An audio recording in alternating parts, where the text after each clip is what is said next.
देव तो मुनि को हरावे, सब चरण के शरण में आवे। देव तो मुनि को हरावे, सब चरण के शरण में आवे। जब धर्म के हो खेला हानि, सब लोग तो के गोहरावे। चौकेला ढाल तलवारियनु हो कि मैया मोरी बोले जय जय करिया न गहरियानु हो कि मैया मोरी बोले जय जय करिया न गहरियानु हो।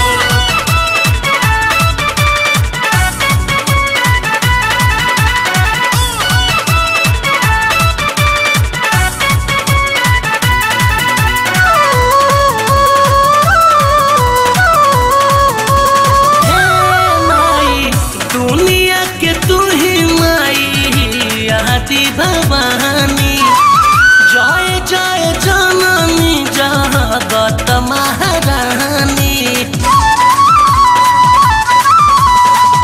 दुनिया के तू ही माई आदि भवानी।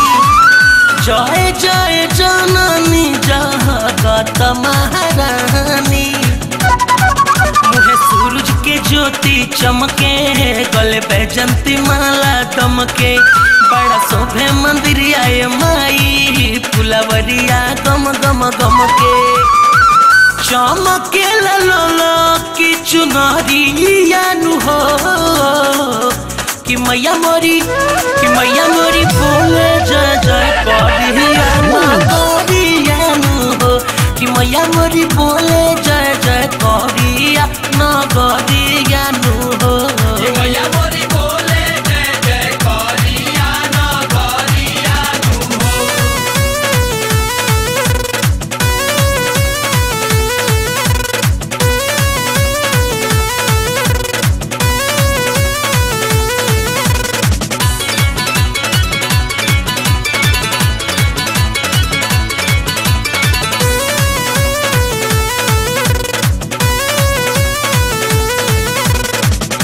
शोभेला धूम्र बिलोचन नैना, सजग ध्यावे तुहके रोज दिन रहना।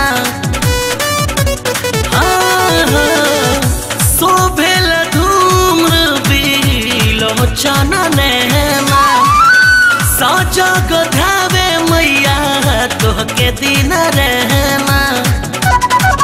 जय जय है जगदम्ब मैया, हो तू पार करैया। जब संतन पर होला दुखवा, हो तू ही ना खेवैया।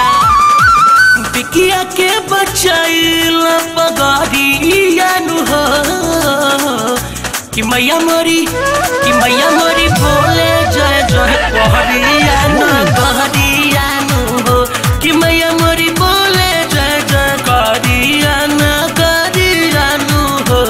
मैया मोरी बोले जय जय करिया न गहरिया नु हो। जिके देव तो मुनि को हरावे, सब चरण के शरण में आवे। जिके देव तो मुनि को हरावे, सभे चरण के शरण में आवे। जब धर्म के हो खेला हानि, सब लोग तो के गोहरावे। चमकेला ढाल तलवारियनु हो कि मैया मोरी बोले जय जय करिया न गहरिया नु